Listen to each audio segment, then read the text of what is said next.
dia a todos e a todas. Espero que todos Good morning, com saúde.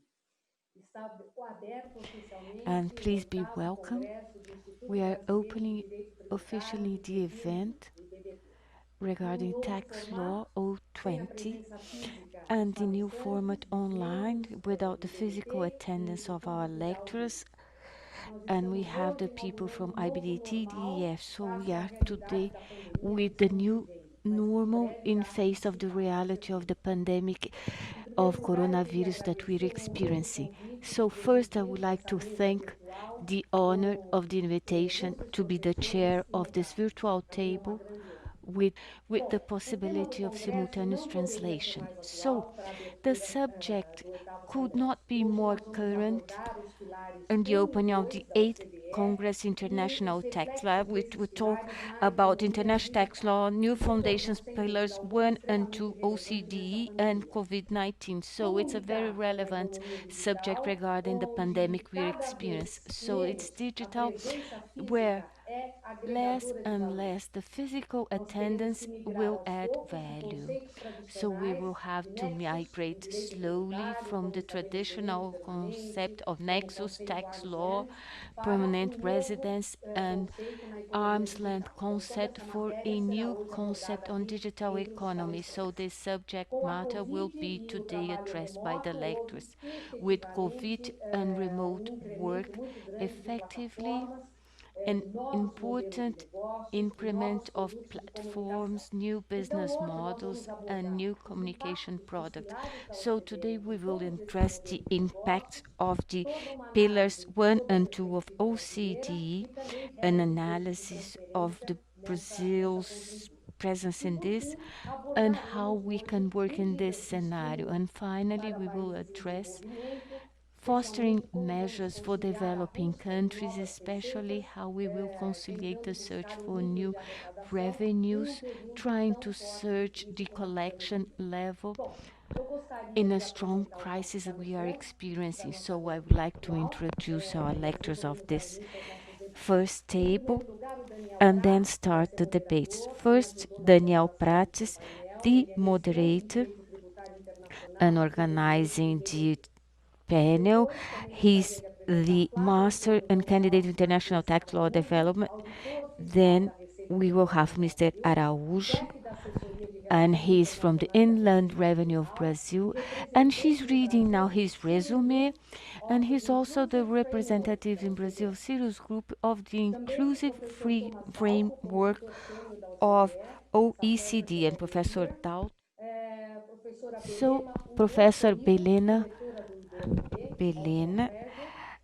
Obuoforibo, Director of the International Bureau of Fiscal Documentation, IBDF South Africa. And we will have also Tomas Balco, and then Professor Eduardo Schoueri, who is Professor of the University of São Paulo, USP, Vice President and Dean of Postgraduation of IBDT of Brazil from San Francisco University, and also as the VP and Dean, as I mentioned, of the IBDT. With a table like this, we will start the works of our debate about the subject at issue. I invite Maria, Professor Tomas Glauco, for the opening remarks regarding their experience and life regarding of OECD. So, Thomas, you have the floor. I think that you need to change your mute. Good morning, everybody, and thank you, Luciana, for opening the panel. It's a pleasure to join this panel. It's a privilege to be among this distinguished panel. I remember Professor Schoueri when he had still dark hair, and it's nice to see him at least remotely. And thank you for organizing and inviting us into this panel. I see it's a great opportunity to share some thoughts, and especially linkages or clarifications of how the new elements of the international tax framework may also interact with the current project that we are carrying on with our colleagues with Receita Federal in Brazil. So I think it'll be one of the angles where I would like to use this opportunity to provide any clarifications if there will be any benefit of that. To start with, I would like to already say that I don't think the the title of the panel is right, because we are talking here about Pillar 1 and Pillar 2 of the OECD, as you can see on the screen, while actually it's the pillars that are being put forward by the inclusive framework. And I would like to use the opportunity to clarify the existence of the inclusive framework, which has emerged in 2016 after the BEPS project was adopted. And it is now a framework of more than 137 countries which come together to work on issues that relate to international taxation, and especially to issues related to base erosion and profit shifting. In this context, are indeed these two pillars discussed? So it's just a minor clarification on whose pillars these are. And next, I would like to talk a bit of how did we get to those two pillars. And of course, later we will come to the point of how COVID-19 fits into that picture as well. So let's move to the next slide. So I want to use this slide to highlight some of the milestones of how did we get to those two pillars. I would recall the action 1 from 2015, which was one of the BEPS actions. Then we had another milestone, which was the March interim report in 2018. Another important point was emergence of the policy note in January 2019, which actually outlined the two pillars, as well as program of work emerging as a result of the inclusive framework in May 2019. Another important milestone was so-called unified approach, which came up in October 2019. And finally, the most recent documents in the public domain, or at least officially in the public domain, is the package of documents which emerged after the January meeting of inclusive framework, namely the statement, political statement, and details on architecture of Pillar 1, as well as progress report on Pillar 2. I think that we all noted one more important milestone in our life in the last months, and that's the emergence of COVID-19, which has implications on this work, which is ongoing, but of course has other implications on the global economy as well as national countries' fiscal revenues. Let's move to the next slide. I want to make a step back to the action 1 from 2015, because you could see some seeds being planted in that report, which influences the debate we have today. That report was unique in identifying and clarifying that when we talk about digitalization, we are not talking about digital economy, but we are talking about a trend which is gradually penetrating into all sectors of economy. So we are talking about digitalization of economy in a much broader sense than would somebody want to just focus on a specific sector of an industry. That report also highlighted that, yes, there are problems of BEPS, that's why we had a BEPS project, and the features of the digitalization may further enhance or deepen the problems of base erosion and profit shifting. And that is due to the fact that you could do things remotely. And if one of the objectives of a traditional tax planning was to avoiding having physical presence in a jurisdiction, with digitalization, that objective can be achieved even more easily. One important achievement from the BEPS project and Action 1 was the consensus on new standards in terms of the value-added tax. The new rules emerged with destination-based principle for determining the place of taxation of cross-border supplies, and also effective collection mechanism when it comes to remote sellers. In other words, foreign sellers, foreign companies may sell their products, goods, and services into a jurisdiction. And Action 1 recommends countries to tax that. This is a consumption taking place in your territory. These are the rules for you to be able to tax it. It was a huge success for countries which have introduced it. It indeed brings billions of dollars for many different jurisdictions. And indeed, if already looking for new sources of revenue, if Brazil did not implement this recommendation yet, I think there are money at the table without stepping on anybody's feet. This is about consumption in Brazil, and I think very good idea to be explored also in the Brazilian context. On the other hand, when we talk about corporate income tax, there was no consensus, no agreement. It is sometimes reflected as a failure of reaching a consensus on that. The reason for that was divergence of views already at that time, because some countries believed that there is no need to change anything. Existing rules work fine. Other countries having different views. The three options that emerged have been seeds planted for what has been then following in terms of individual countries' responses to these challenges. One option was trying to identify new type of nexus, significant economic presence. Other option mentioned was introducing new type of a withholding tax on specific types of payments. And the third option there, which was mentioned, was special type of excise tax, which would address these type of transactions and effectively being outside of the scope of bilateral treaties and therefore not being constrained with the ability of countries to levy such a tax compared to the withholding tax on income, which would otherwise fall into the scope of treaties, and most countries may not be able to actually effectively apply such a provision. One more point was suggested that, okay, if we fail to agree, let's monitor this and let's come back in 5 years with another report. Let's move to the next slide. Next slide, please. Yes, as I already mentioned, the next milestone was not in 2020. It was actually earlier. It was in 2018 where the interim report emerged. Why was that? It was G20 mandating OECD not to wait those 5 years because those unilateral measures that countries have been introducing in the meantime started to create more and more, let's say, tensions in the international system. Each country picked what they liked from those three options identified, and we could see a lot of uncoordinated actions creating risks of double taxation, creating disputes, and it was felt that we should not wait until 2020. Interim report was useful because it brought additional insights in the specific business models and how the value is created in those new business models. It identified the features of carrying on business operations of a large scale without having much of a physical mass in a foreign jurisdiction.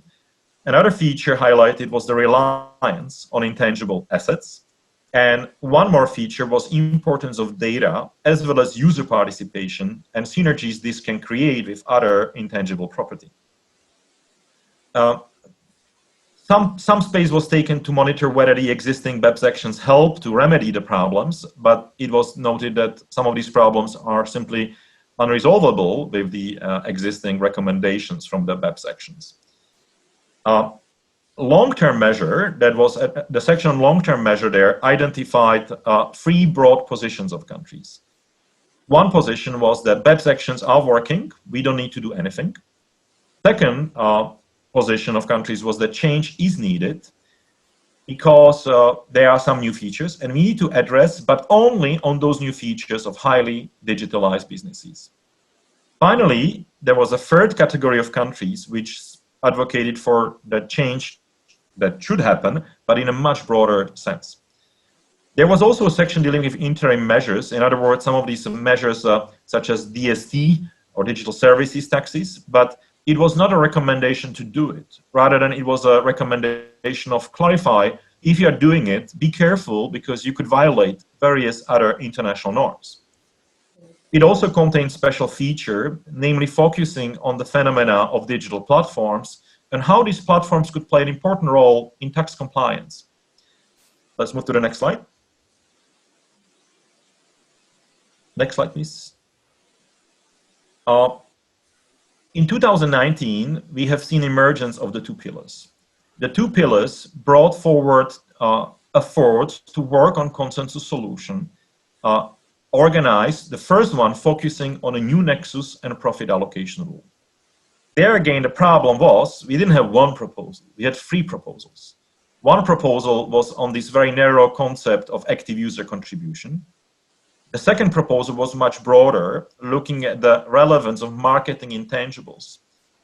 In other words, penetrating issues beyond purely digital economy, affecting also other type of customer-facing business activities. And a third proposal was referring back to the significant economic presence which emerged from the Action 1.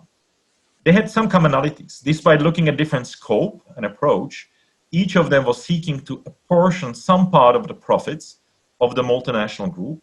The first two proposals contemplated residual profit split method, looking at the profits attributable either to the active user contribution or to those marketing intangibles.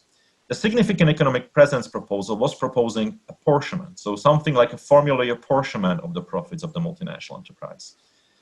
The second pillar was completely different because it was looking at the remaining BEPS issues, and especially what is the motivations or reasons why we have those problems. And the problems have been identified, the opportunities that are presented to the extent there are jurisdictions which levy no taxes or low taxes. So therefore, idea of an emergence of a minimum tax rate has come forward. Next slide, please. Now, one more milestone I want to highlight would be the emergence of the unified approach. As I mentioned, Pillar 1 came forward with those three diverse ideas, which was impossible to easily bridge. And this was a proposal made by the OECD Secretariat to explore commonalities between those three distinct proposals, and allow continued discussion and negotiation to reach a consensus.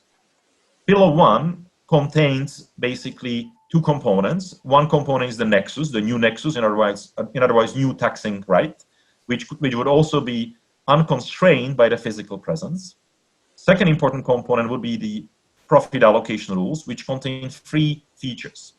Amount A, a portion of a percentage of a deemed residual profit of the M&E group derived from specific types of activities.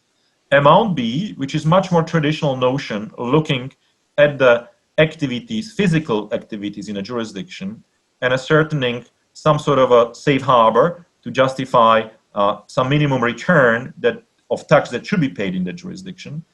And finally, amount C, which would be focusing on the traditional concepts of transfer pricing rules and allowing jurisdictions to apply them or continue applying them alongside with the additional features which have been introduced. Next slide, please. Thomas, I will zoom on very, yes? Thomas, sorry to interrupt you, but I believe that it's your last slides, and then we can move to Flavio, okay? Sure. So I will just very briefly zoom on the amount A, which is the new taxing right contemplated in this unified approach proposal. As you can see here, it is focused on the M&E group profitability.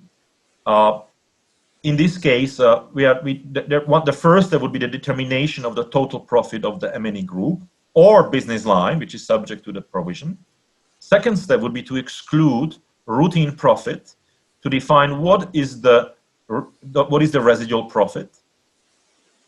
In the next step, you will allocate a portion of the deemed residual profit through a formula, such as a fixed percentage, to be that portion that will be allocated as amount A to the market jurisdictions, which will then happen in the last step, and that amount will be shared among affected jurisdictions under certain apportionment key. So I'll pause here. I'm sure that there will be opportunities to clarify any of these points later. Thank you very much. Okay. Muito obrigada, Thomas. It was very clear. Thank you very much. I would like now to ask Flavio to comment according to Brazil's point of view regarding this. Thank you, Professor. First, I would like to thank for the invitation of IBDT and the presence of Professor Schoueri. I hope to honor the attendance with this so important panel. Starting from the comments based on Tomas' presentation, I would like to point out how it is done the involvement of Brazil in the BEPS project and regarding the relationship with OECD since the 90s and its end. There's a follow-up and the participations in the instances regarding policies and the tax area on OECD. And starting in 2013 with the launching with the BEPS project, Brazil started to, based on as a member or associated to BEPS, the country has a voice and vote and debate and it's committed to follow and implement solutions according to its status and commitments with the other countries and the commitments assumed. And since the phase you notice, since the drawing up of BEPS 013 when we talked about digital economy 015, the first report and so forth.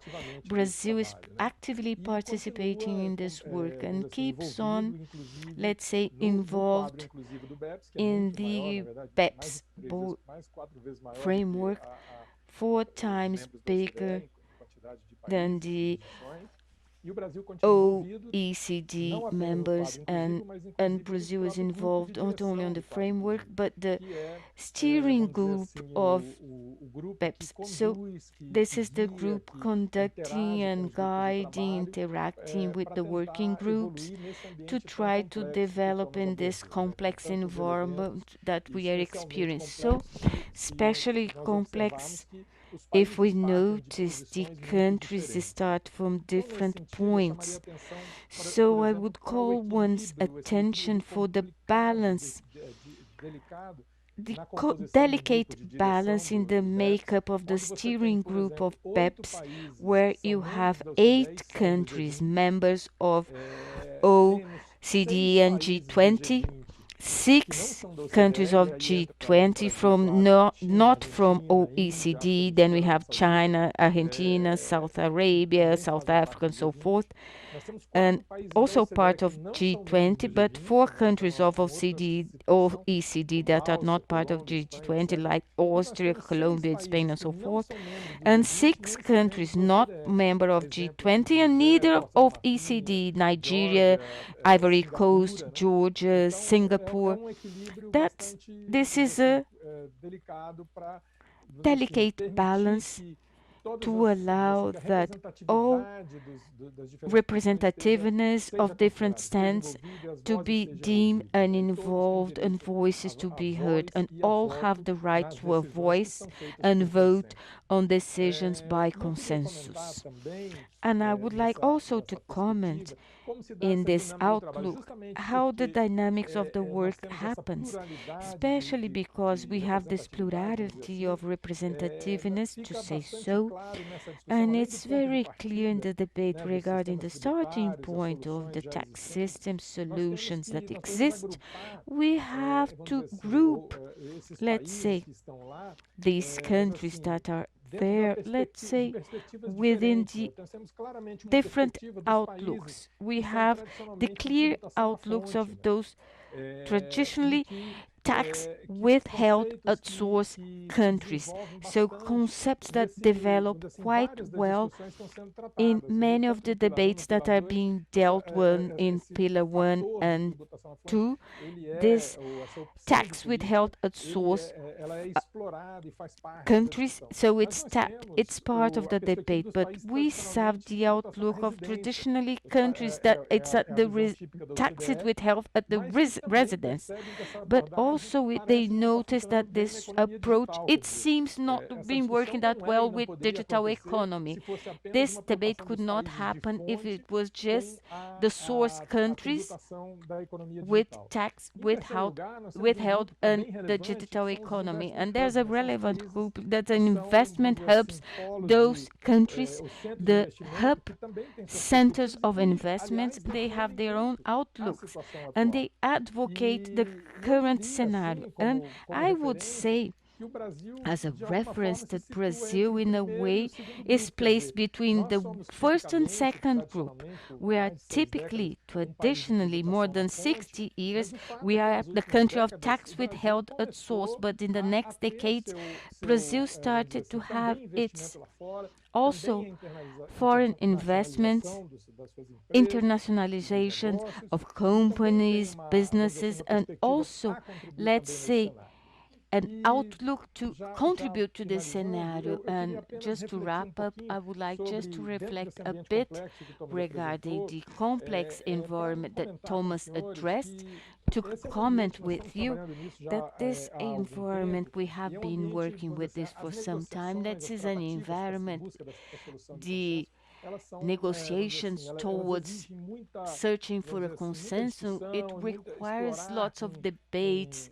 We have to address further new options in this context because challenges are huge.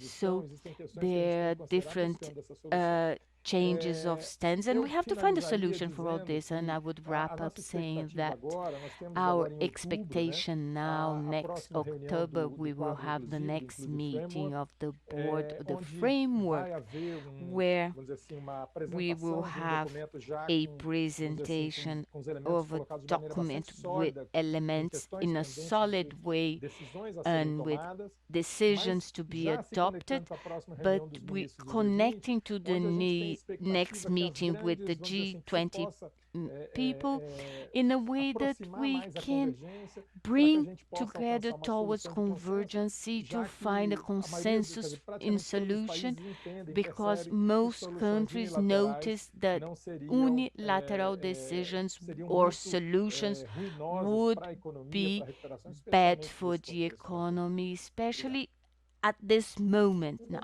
Thank you very much. Thank you very much. You were so clear. Now, Daniel, could you introduce the next lecture, please? Bom dia a todos. Para mim é um Good enorme morning, prazer estar aqui everyone. hoje. It's Agradeço ao a IBDT great por pleasure estar being aqui na here. quarta. Thank you very much for the invitation. Oi? Sim, já achei aqui, obrigada. Para mim é um enorme prazer estar aqui na And it's qualidade de enormous mestrando pleasure to be do here curso do IBDT. as a Eu acho master que agora a gente vai student. entrar na parte técnica das discussões. Technical part Eu of the gostaria de convidar discussion o now. professor Yariv I would like Brauner to invite para Yariv Brauner colocar suas colocações em relação to ao Pillar 1 place his e eventualmente comments esclarecer concerning Pillar a 1 posição and dos Estados clarify Unidos com relação the position of the United States a essa medida, né, ao Pillar 1. concerning this measure. Professor Yariv, Pillar 1. the floor is yours. Professor Yariv, the floor is yours. Thank you.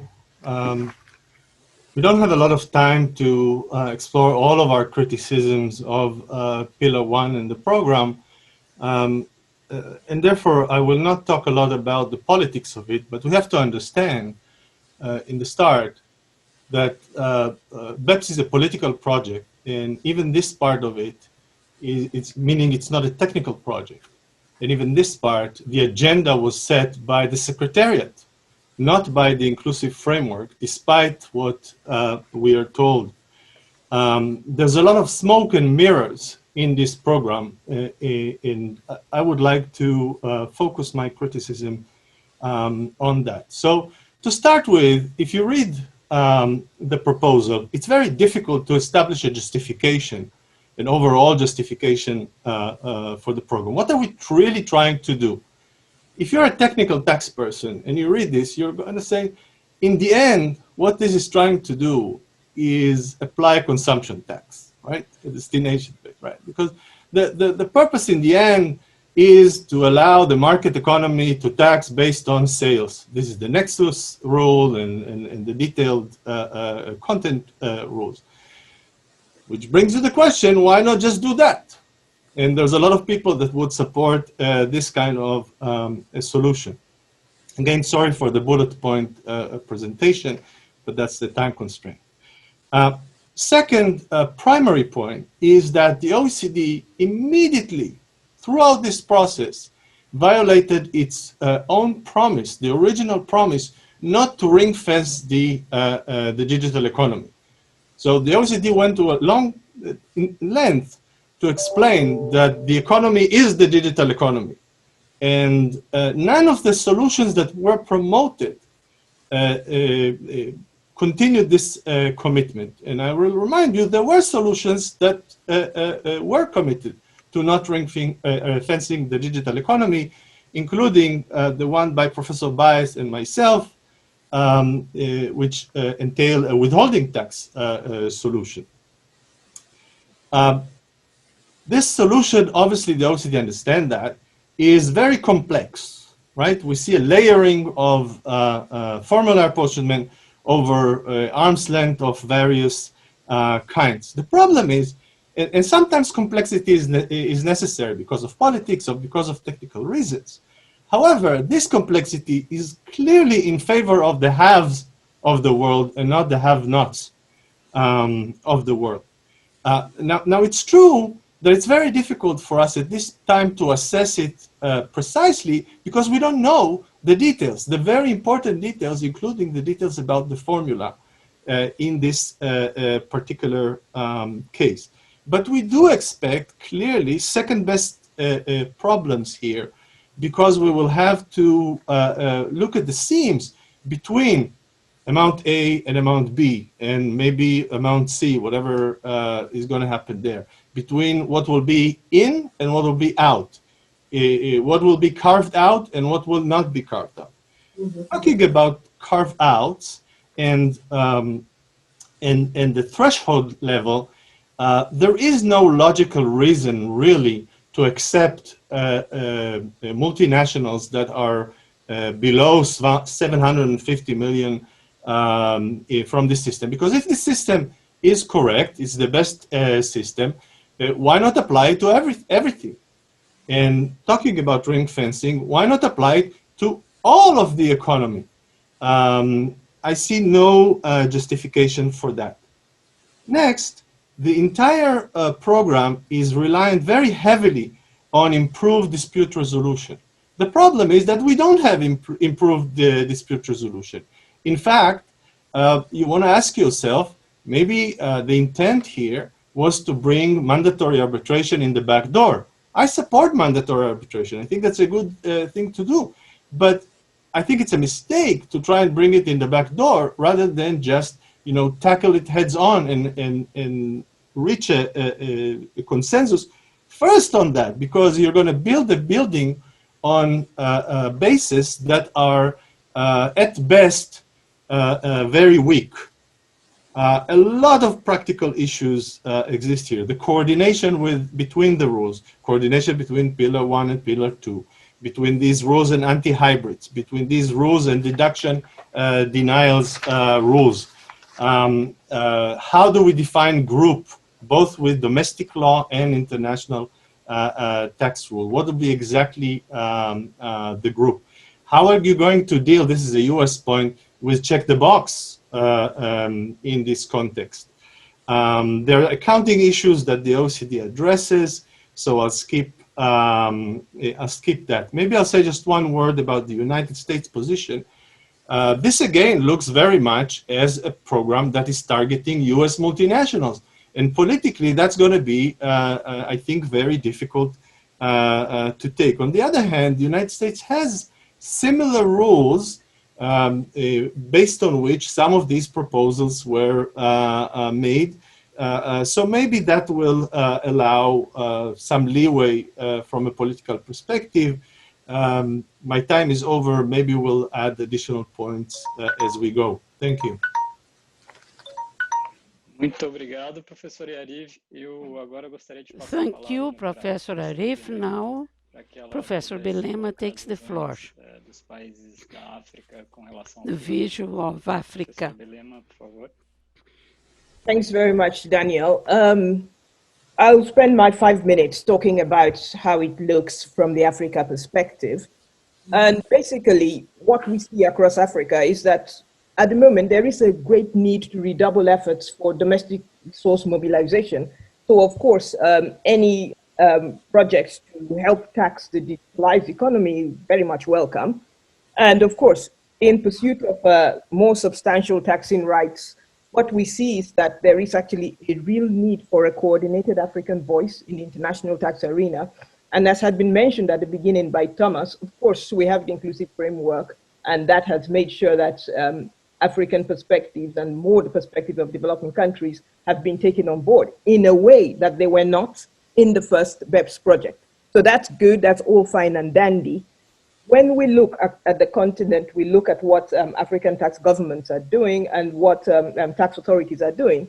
We do see broad welcome for the inclusive framework proposals we are seeing today.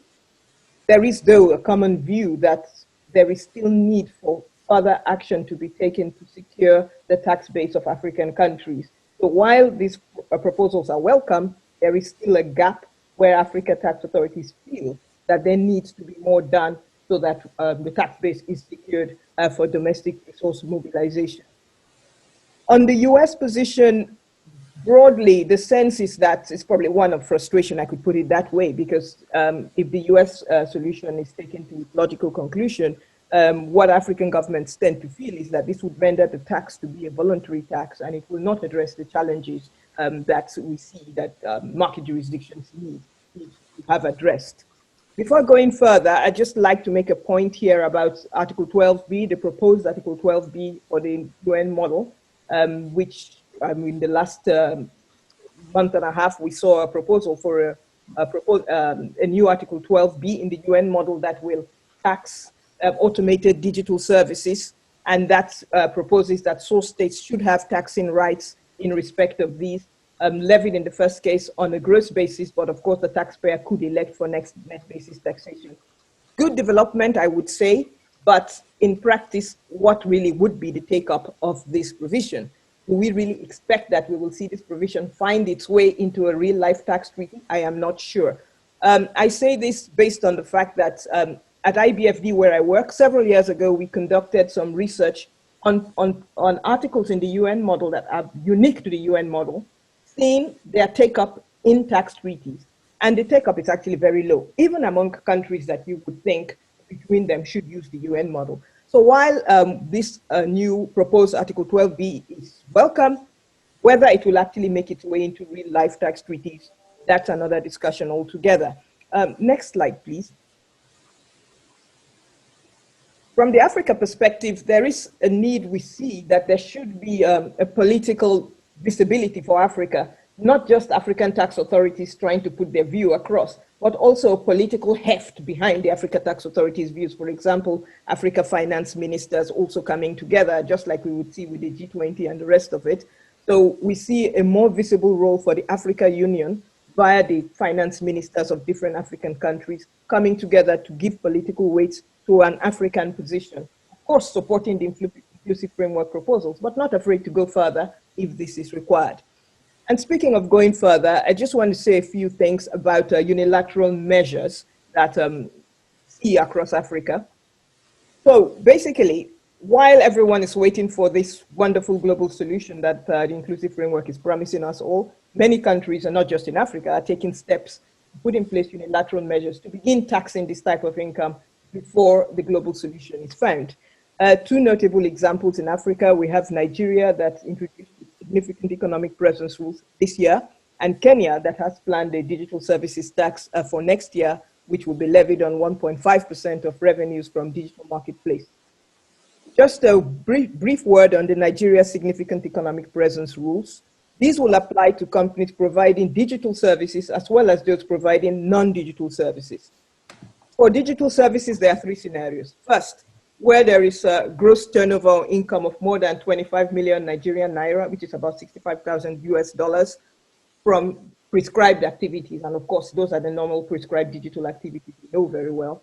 Or if a company uses a Nigeria domain name or registers a website in Nigeria, there is no threshold, you are caught by the rules.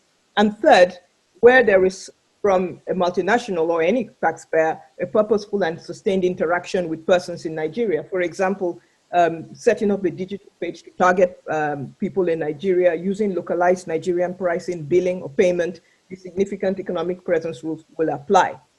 These rules will not be repealed if a global solution is found. It will work side by side with the global solution. Global solution will apply to what it will apply to, and things that are outside that global solution will be caught by these rules. It's, as we know, when the OECD recognizes the fact that countries will put in place unilateral measures, but what the OECD did say was, if you do that, please try to abide by some yardstick. For example, make sure that it minimizes the impact on small businesses. This rule does not do that at all. One, the threshold is low, and in some cases, there is no threshold at all. There is also no provision for double tax relief. So these are the sorts of rules we see across the continent. We expect to see a proliferation of unilateral measures.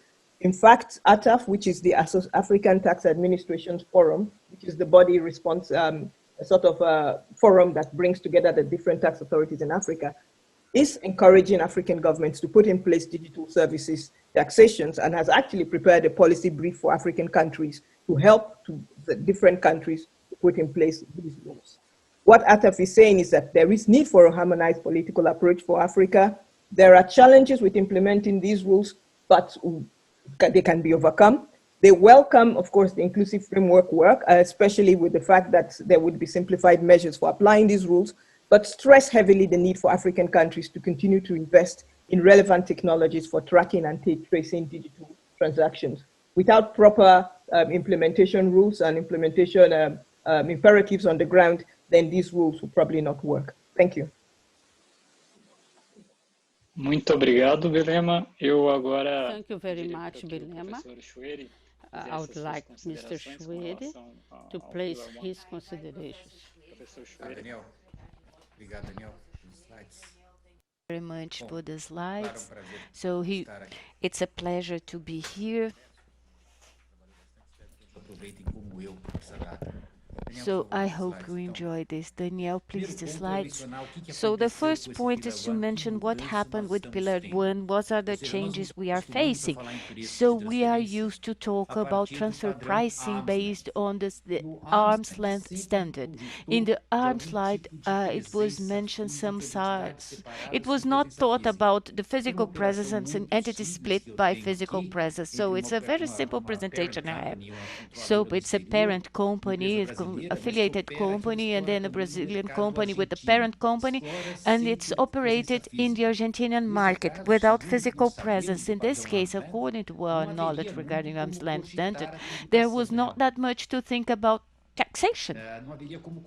So there was not to think about how to think, yes, without the nexus of presence, without the presence, permanent presence, the residency that country, there would be no way to levy taxes. And we know about, based on the standard and what we know up to date, arm's length, it's based on the idea that each unit per se is an individual. Even if you don't have a permanent residence, to act as a split entity conducting business with others, what we call authorized OECD approach. So always independence, still arm's length, this is the standard that we know. Therefore, in this case, we would have no way to levy taxes and to identify the permanent establishment and to allocate profit in Argentina and the market being there. Daniel. Now, the new proposal is that part of the profits by the group to be allocated for a place where this is the market, even if there's no physical presence. So Argentina will say, I have a market here. The profit would generate partly here. So the proposal is to calculate the global profit to remove that B side the profit I could one way assess and allocate to one of the units, but most of the profit would not be allocated based on which entity B or A. Most of the share that we call the residual profit would be allocated in a key that could be sales made. I would allocate the residual profit according to sales and not based on physical presence. Something very interesting within the essence of Pillar 1, but there are some problems, and these are challenges that are placed. The first challenge would be, well, if I want to tax profits, residual profits, I will have to rethink all the double taxation agreements executed. We have 3,000 by double taxation trips. So the second entity based on, and we would like to know the establishment, the permanent established to allocate profit. All of them would be referred to arm's length. So therefore, the challenge that we have in Pillar 1, that I must have a new way of levying taxes on profits that does not fall within what we know as agreements. So we need to review all the network of agreements in order to give the possibility to levy taxes on profits not justified based on the arm's length. The second challenge we have, Daniel, would be that if we're going to talk in terms of global profit, I must to reformulate countries' domestic legislation. To know, one thing is to ascertain the profit of a company in my country. So I can look the profit on a permanent establishment within my country, but now I have a different type of taxpayer, which is the group that will be levied taxes as a whole. Few countries I know that can think that already have how as taxpayer not only a legal entity but the group as a whole. So I'm talking about part of the profits of the group that will be levied taxes on my country. This will mean changes on agreements and domestic legislations, and there will be some problems regarding the principle of we are all equal. So let's say taxpayer A of my country with permanent established in my country, and then some groups will be levied taxes based on the global profit. Or perhaps behind Pillar 1 we will have a huge reform and income tax, and with outcomes we don't even know, and we will start to levy tax only on groups and no longer legal entities. So it will be the end of separate entity approach that the Pillar 1 is addressing. I see a huge challenge here. And finally, of course, the third issue is that how to reach a consensus regarding the apportion of global profits. So I will start to have some multilateral agreement will be needed. So they have just one key. So they have to first establish what is global profit, even in Europe. And countries reasonably harmonized, they did not reach yet a common basis for income tax. So how to think about now that we will have all countries worldwide one agreement to know what's a global profit, which is the basis that will have applied as key. The second consensus is the same key for the double taxation and non-double taxation challenges that are posed. So sincerely what we say, this is an idea, no, we will do this and that in 025 perhaps. I would say no. I'm optimistic, but I think it's no 023. I think we'll be in the 23rd century because we have to reach such a consensus that I don't have the expectation that we reach this consensus that soon. Thank you, Daniel. Thank you very much, Professor Schoueri. Now I ask Flavio to give us his remarks, and then after Flavio, Tomas, your remarks. So Daniel, Professor Schoueri. Very interesting the contributions of this panel. I will do brief comments regarding what Professor Schoueri mentioned. The inflections, Professor, and what Professor Yariv mentioned, small groups of countries, as I mentioned, or countries in separate, there are outlooks like this one, not so like this that it's simpler, effective, but this makes the need to reach a consensus, and we are there representing, let's say, all the history and the outlooks regarding taxation of our countries and those countries, let's say, that are in a similar position. But they are reflections, and this, in fact, is the material for the debate. Need to reach a consensus results in, as we say in Brazil, that the optimum is the enemy of good. So we must find a path that we can reach negotiation. Regarding comments by Professor Schoueri, before this, regarding Professor Belema mentioned briefly, unilateral solutions. We are seeing already the environment is quite in rebel regarding bilateral solutions in many countries, not only in Africa, in Europe also. They will find unilateral solutions. We will already have movements and countermeasures and so forth. The environment is tumultuous. So we must, as representatives of these countries, we feel obliged to find a consensus and find a multilateral path. Regarding Professor Schoueri's some comments, I have some notes. It's not a direct answer, but regarding physical presence, it's a fact, Professor.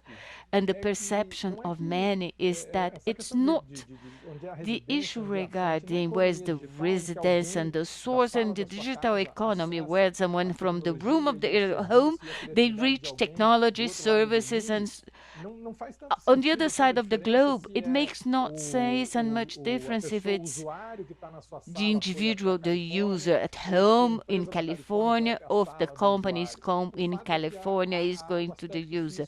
But the fact is the physical aspect is irrelevant for taxation aspects, because we countries, traditionally, taxes withheld at source, we would like to find the dividing line to build a consensus towards where ours, but other countries, they didn't even want to deal with this. So you mentioned the review of 3,000 agreements of multilateral agreements. It's reasonable to think that we will have a multilateral instrument when we reach the consensus that is set forth, because in truth, we deal with substantive rules.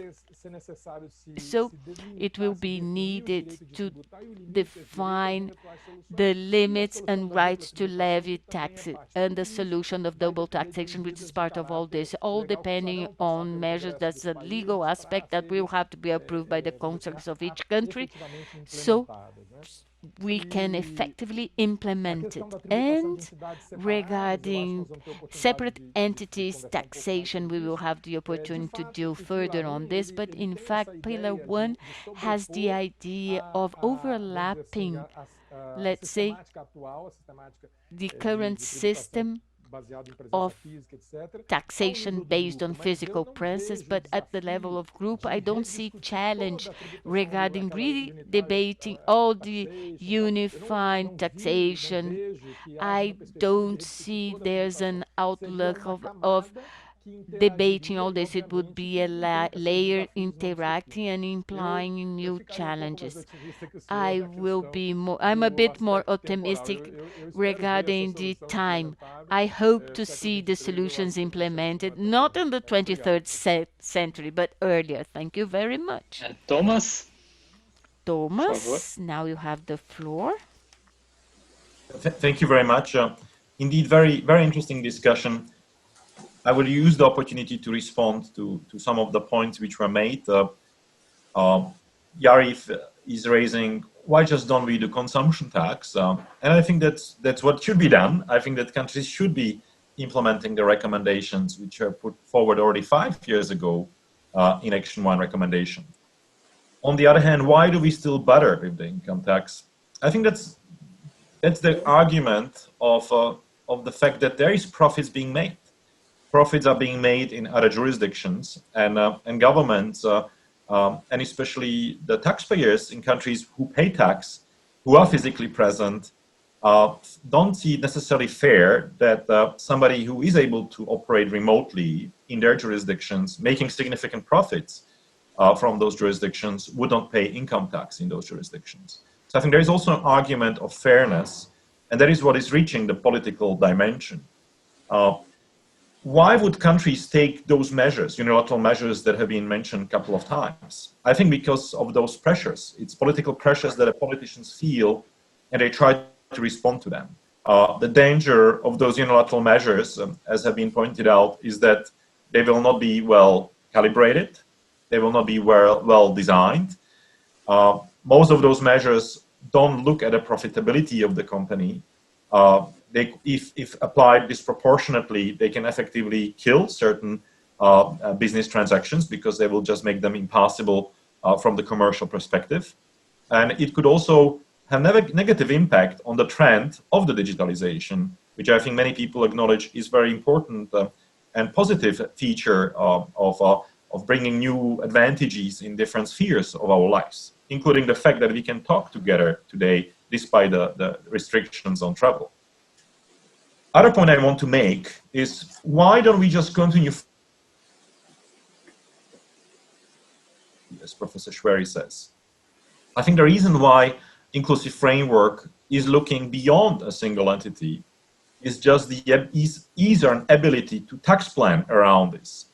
Because imagine you don't want to pay tax in a jurisdiction where you are selling your goods. The entity physically or the entity legally selling the products or services in the country can be structured in a way that it has very little or no profit. So it could be foreign entity making hardly any profit on the transactions because the profit will be made one or two steps in other legal entities beyond those transactions. And it's very easy to do. So that's why I think there is a focus on looking at what is the profits made, and rather than looking at a profit made at a specific legal entity facing the particular market, looking at a profit which is booked somewhere else in the group, but is understood to be derived from the activities in that specific jurisdiction. If Professor Schoueri has a better idea on how to do that, we would be happy to hear that. And it also underlines the importance of involvement of public. Inclusive framework is indeed a framework of those more than 137 countries, and we try to make them involved as much as we can. We equally welcome the comments of the commentators, whether they are academics, civil society, as well as business community. And that's why we have the public consultations, and we would welcome if there are better ideas to find a consensus. As long as those proposals can help to bridge the gaps that remain, that will be fantastic. Last point I want to make is the urgency of these issues. As you could see, governments are anxious. They try to take measures. They introduce those unilateral measures. The other countries which feel to be targeted, they respond. They threaten, and in some cases already started to implement various types of countermeasures. Now, that brings us just a step away from having trade wars. How does a trade war help us in the climate of a COVID-19, in the climate of already distorted economies? Who is hit? Will it be the digital companies which will be hit most? Or will it be any single multinational company doing business internationally, just because those countermeasures are oftentimes very bold instruments, increasing customs duties to the degree that physical goods and physical business models can be completely distorted. So that's why I think there is so much anxiety and also pressure for us to find solutions, so countries have an alternative to the unilateral measures, which will be acceptable and indeed agreed on a global scale. I don't deny there are challenges, significant challenges on a technical level, significant challenges on a political level. But I think there is really sincere effort from inclusive framework countries to find those solutions. Thank you. Over to Daniel. Muito obrigado, Tomas. Eu gostaria agora de mudar pouquinho Thank you. I would like now to shift the focus of presentation and deal more specifically of any interactions that Pillar 1 might have with our legislation, especially regarding transfer pricing. I think we have some problems to connect things, and possibly the next panelists might address this point. Professor Schoueri, you have the floor to share your slides. Obrigado, Daniel. Vamos então ao slide aqui. Thank you, Daniel.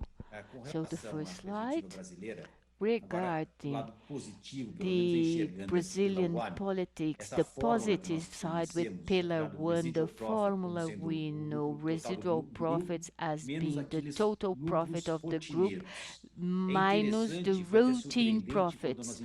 Interesting and surprising when we found this formula to see the defining the routine profits, how it's defined. So routine profits, look how interesting the expression, based on a fixed percentage.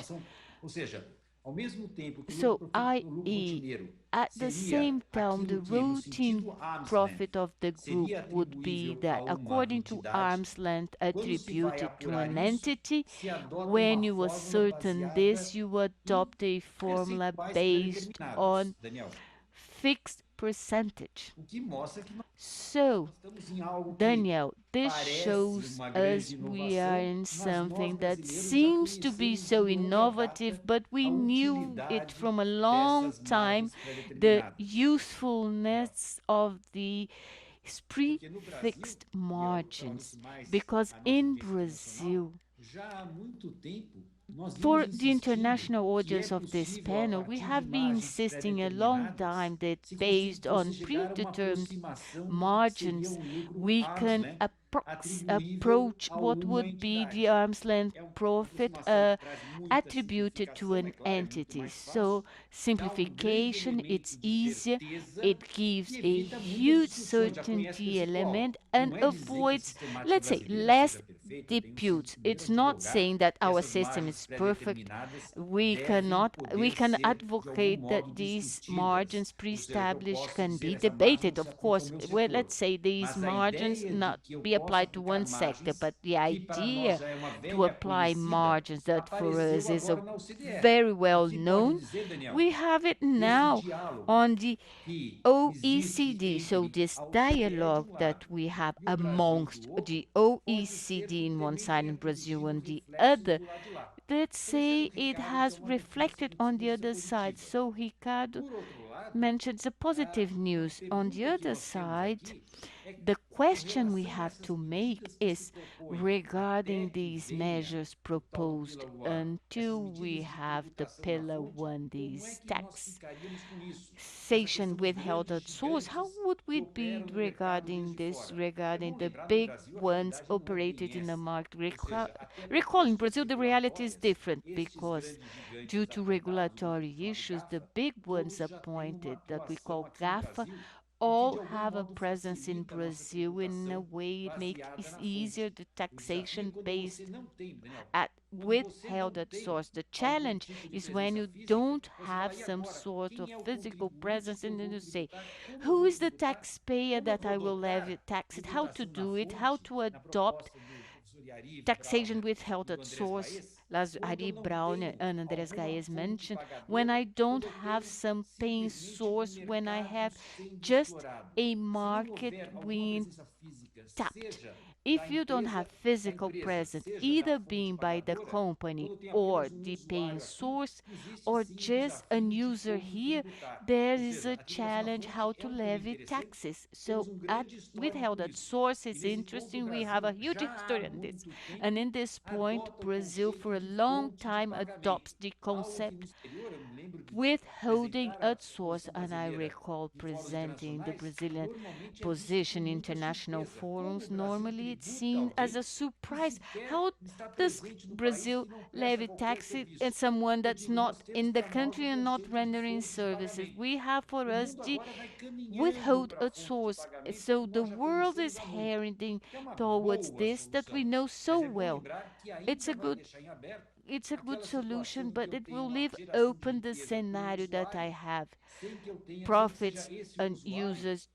So not knowing this user not being the source of payment. In fact, the user is an asset tapped by the multinational company. So here it's open. Thank you very much. Obrigado, professor, pelas suas Thank you considerações. very much, Professor, for your remarks. Nesse I would tópico say do Pilar 1 that e já de according to alguma this topic of em Pillar alguma medida 1, trazendo a discussão também que and está in some way na bringing the temática do debate painel that sobre a it's questão das being renováveis, eu penso que é addressed by relevante nós the mencionarmos pouco, vamos panel, dizer it's assim, de onde a important gente for vem. O us to professor fez say and menção address a bit from where do we come. essa Professor capa do relógio, essa bonita mentioned escada do Itamaraty, que serve de the capa para beautiful o relatório escalators do nosso of projeto. the Itamaraty that Mas eu it's acho que seria part of, relevante it's the fazer algumas cover of considerações. our Por que que o report for the Brasil está project. So, but buscando we esse must alinhamento point some points. e por Why are we que, looking for de que this maneira que a alignment gente and gostaria why and de in expor which que way não se could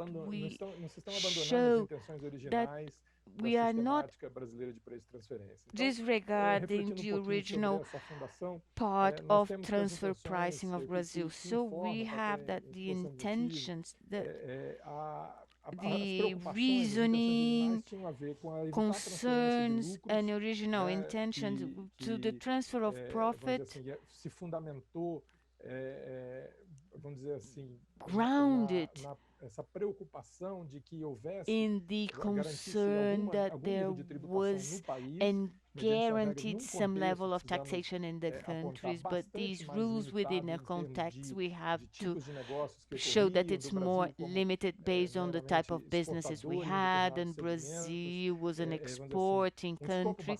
So let's say a limited scope, the risk also was more limited. So the bilateral project within the excise, the OECD, we assessed technically all the elements of this conception and the capacity and how effective the system is today to avoid the transfer of profits.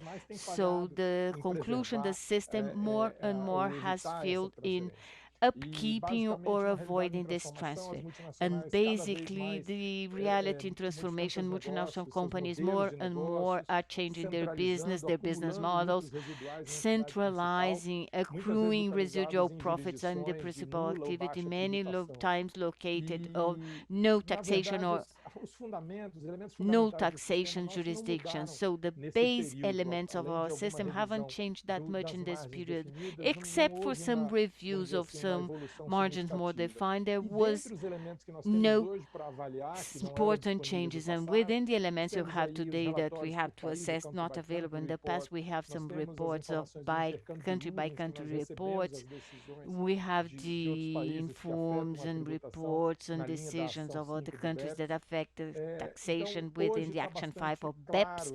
So currently, it's quite clear that this side is not fulfilled as it should. And regarding legal safety and simplicity is that even though based on logical reasoning there's a higher simplicity, the legal safety does not follow, especially in the international plan. With this generates a huge amount of demands that we have difficulties to solve due to the strictness of the system. So evidence and proof show, yes, we have cases of the taxation that I think is more towards the interest of the country, that we have shown in several stages that businesses, when you increase the plurality and sophisticated and made more plural businesses, even though the average could remain there, the standard deviation has increased a lot. So what happened? Those businesses where taxation was excessive and did not happen, and opportunities that the country lose, and then the margin is affected by this. When it's advantage, the business happened, but it's limited. When it's not an advantage, it's disadvantage, the country is harmed by this. The consequences are harmful for the country. It's clear that the original objectives of simplicity, legal safety, they remain. So the reason also and motivation remains. So what we are searching this debate is to ensure that it is in fact implemented in the practical side of it. Also in this debate, we must call the attention that these principles and standards, then that it's the outcome of consensus, and it's very difficult to reach consensus. In fact, it's not by chance. There are solid reasons behind it. So this convergence is searched for because it's a frail balance that can be affected, and businesses that mean jobs, opportunities for a country might be affected and harmed.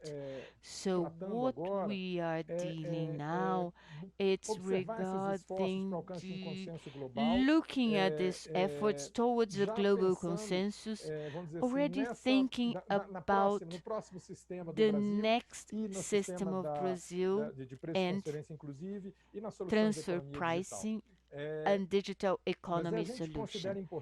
But we deem as important to say, unless the new system, developed system of transfer pricing of Brazil is aligned with the solution, the overlapping outcome, especially regarding Pillar 1, might generate not weird consequences for Brazil, together with the possibility, let's say we cannot tax, we cannot solve double taxation and solving disputes and so forth. Therefore, this might be a bigger challenge within a context that it's not that aligned. So there is a concern. Important to notice, and I would like to call your attention, that we are in fact the inland revenue or excise already did this, which was the interaction with all the players' interest in this development process. So I would call your attention for the public hearing we are doing the project, hoping that contributions during this hearing, but all the players are interested parties for development and aiding to inform technical debate regarding safe harbors aligned with transfer pricing and guidelines and meet all the objections and assumptions we listed that we are not disregarding. So we hope to help you. Só rapidamente para concluir. So just to conclude. Perdão, não ouvi? Não, se você puder concluir, porque nós estamos... Please wrap up. Obrigado, professor. Just the last comment, just to say we are expecting to receive constructive subside for the build-up of safe harbor, and this was our concern to say that all must be pegged, based, and shown, not just hoping that those that propose this can bring elements, studies, and so forth, so we can truly design something that meets the interest of the country and solve pending issues and the administration of this new system. Thank you very much. So, Flavio, thank you very much. Unfortunately, due to the time, I think I would like Tomas to be brief, and then we will do Pillar 2 and ask Professor Yariv and Schoueri to wrap up Tomas, please, only the 1 minute, if you don't mind. Thank you very much. Indeed, I'll be very brief. I would maybe just try to point out some of the things that have resonated in the comments of Professor Schoueri, but also Flavio. I could hear from Professor Schoueri the idea that we contemplate the determination of the residual profits with a simplification measure that will take into account the routine profits. That seems to be linking back to the existing system in Brazil, which combines or uses the fixed margin. I think there are two different things that I think got somehow mixed up on that slide, because when we talk about determination of residual profit at a group level, of course you could try to determine for each company what would be the routine profits in that case. But keep in mind you're looking at the consolidated profits of it, where it's extremely challenging then to try to bring it back into the transactional basis. While it would be possible to contemplate a more detailed approach, that was considered to be an excessive complexity that if countries agree on a solution for that or simplification, that could be maybe a preferred way to move forward. Okay.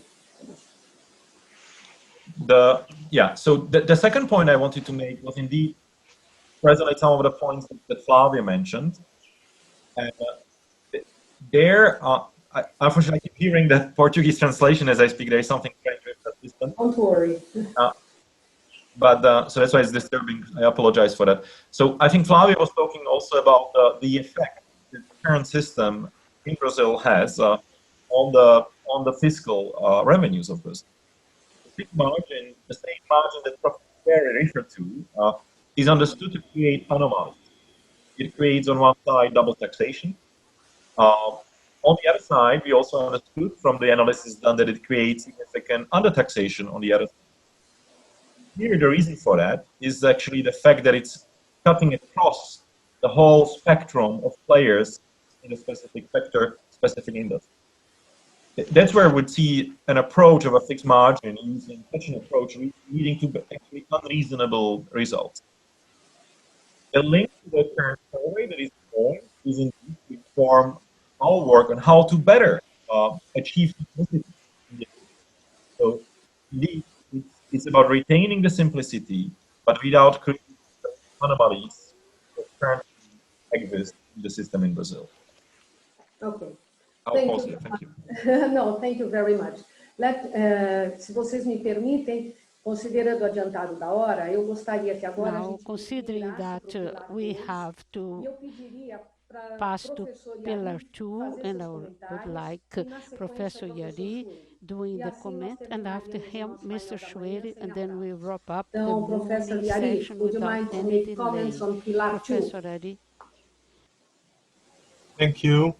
All right, let's speak about pillar 2. Pillar 2 is much more puzzling than pillar 1, unless you consider the politics. The justification seems to be a tax competition justification, but the focus here is on the rate, which means that the proposal assumes that the rate competition is the real problem of the world, because in the end of the day, even though it includes 4 proposals, the real proposal is a minimum tax employed at the level of the residence state. So again, we have a problem of ring fencing that to me is unclear why we would have it, because if you believe that rate competition is the real problem of the world, which we have a lot of evidence that it's not, then there's nothing special about the digital economy in this case. Again, we have a question of threshold or carve out and the definition of the group. These are all going to be significant problems. I think they're going to be a really big significant problem, which is to set the rate. What is sufficient taxation? We know that rate coordination in the past has failed. Even in Europe, we know the case of Ireland, of course, for example. From a practical perspective, there's going to be a significant challenge of testing the rate, whatever way it's going to be decided. Is it going to be the real rate, open, and then it's going to be open to averaging, or it's going to be the nominal rate? In general, we've seen a lot of examples, and we have experience in the United States, that the minimum tax system don't work very well. But the most fundamental critique that I have here is that this entire pillar is intended to support more residence taxation rather than source taxation. It does include source-like elements, but what are these source-like elements? A denial of deduction, potentially, or subject to tax rules. These are rules that, like Action 2 of the OECD, that it has the same problem. The source countries depend on the residence country for this purpose. So there is no equivalency in this context. And of course, when the weaker country depends on the more powerful country, the situation is going to be, in effect, worse than we have today, because at least today, the source country has this aggressive tool of withholding tax, for example, or even going outside the system. I don't like the fact that they go outside the system, but even in this proposal, there is no guarantee that all the countries that could have done DSTs or whatever other measures are going to eliminate them. The final point about perhaps Action 2, because we don't have a lot of time, is how are you going to apply the rules? Are we going to apply it based on domestic control, like CFC kind of rules? If we do, it's going to be very difficult to police this. It's unlikely to, we are unlikely to see convergence of the rules. And it's going to be very difficult to apply it at the level of the treaty, because if you apply it at the level of the treaty, I just don't see how you could limit its applications to the exact activities that are promoted here. If part of the measures are going to be in the treaty and part of them are going to be based on some best practices, i.e. domestic law, it's going to be even worse because we're going to have even more margins for tax planning technique, and we're all tax planners, to exploit. Thank you. Okay, thank you very much, Yariv. Schoueri, você poderia fazer os comentários finais, por favor? Vamos lá. Final remarks. So we are talking about Pillar 2. We are dealing with low taxation. So when you save the country where the partnership is in Brazil, there's a low taxation. So the low taxation within the country will be offset, will be included in the control, the parent company, the profit that was removed from the control, the affiliated company. The opposite, there are countries with low taxation, the parent company, there would be no reduction for the affiliated company. So we will hold this minimum taxation. This is the idea here. But when you look Pillar 2, naturally there's a question made. But what BEPS is proposing? BEPS talks a lot about the alignment and the creation of value, but now this assumption is not, it's a bit disregarded, because imagine I have the affiliated country and the affiliated company in the country, but the value, but the low taxation. So what is the legitimacy that I have for the parent company to tax profits that by the end of the day were truly made on the affiliated company with a low taxation? So do you think the minimum effort always existing for some sort of abuse here, Daniel? I.e., do you think I will base myself on the assumption of low taxation, there's abuse? So this seems a bit, we can have to fight this thing. So we see by the BEPS Action 5 saying if there's some sort of activity, so I don't have a harmful competition, so probably this Pillar 2 will have to advance to say that there would not have to adopt measure if we have a true activity in the affiliated company country. So it would be something very positive and consistent with the idea that the value made in a jurisdiction, this jurisdiction can levy tax as it wish, and it's not an abusive thing. I like this because this recovers something that the OECD was refusing the right of a jurisdiction to decide on taxation or non-taxation, because this is food for thought for you regarding tax sparing clauses. Basically, these are measures adopted in agreements that when a jurisdiction decides not to levy taxes, the other jurisdiction respects the decision. The OECD has a study saying tax sparing reconsideration because it's not acceptable for a country not to tax this. It's a sort of being a fatherly thing, but by OCDE, they have to do this again regarding the two, because either is consistent with the idea with the alignment of taxation, it will adapt if there was low taxation, so decision by the decision where the affiliated company is, so resuming and admitting the sovereignty of a country for not taxation, or it will adopt the opposite. I'm not interested where the value was created. I always want the minimum of taxation. So with this, I will create problem with those countries that offers any incentive, any kind of incentive, tax incentive. So this Congress that it's going to address the COVID, this is very current subject. So we were adopting several measures in order to recover. These measures include tax incentives and low taxation. Yes. So and at this time, with this challenge, to rethink this pillar 2 with this idea, like minimum taxation.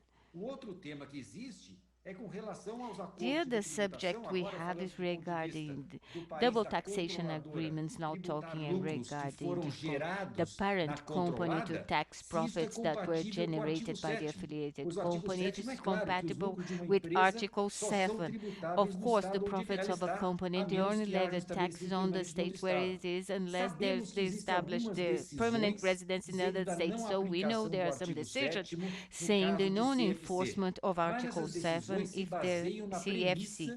But these decisions are based on the assumption that there's abuse. Therefore, whenever you have abuse, you don't enforce the agreement. But I insist, I'm not talking about abuse when I talk about tax incentives given by the jurisdiction. This is not abuse in this case. I think the Article 7, yes, would be a hurdle for the state of the parent company to include in its profit the profit that a profit that belongs to the affiliated once the agreement still adopt the separate entity approach. So each legal entity is a separate entity.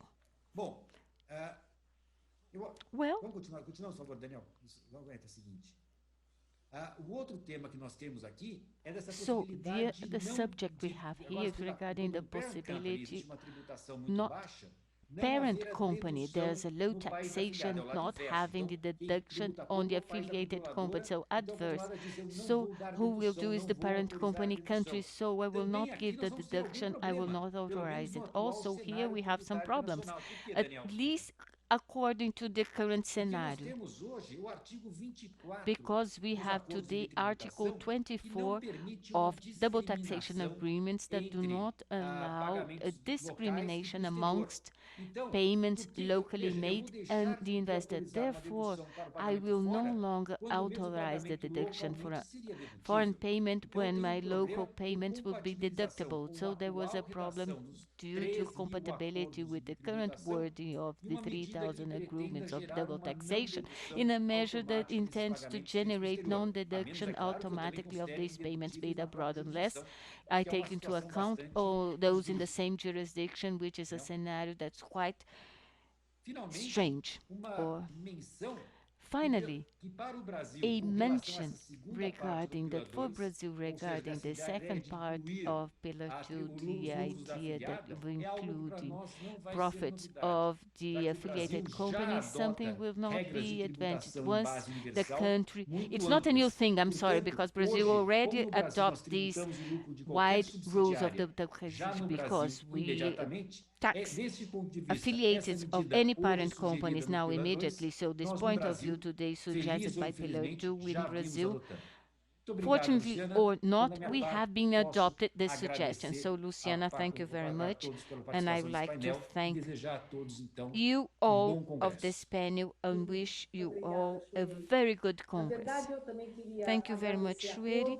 Also, I would like to thank you all, and we had to opt between keeping the time or allowing all to talk about all subjects. Now we have a last subject regarding COVID-19, but I think this matter will be addressed during the Congress. I thank you all from this panel, and it was a huge opportunity for my person to chair a table like this with these people that know so much about this subject and so well known about it. So objective is to be on time. So thank you all, the participants of this first panel.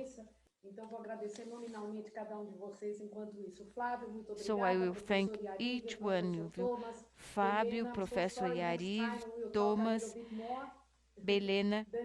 I'm sorry, next time, Belema, desculpa, Belena, da próxima vez vamos dar mais tempo a você e agradeço a todos os panelistas. Muito obrigada.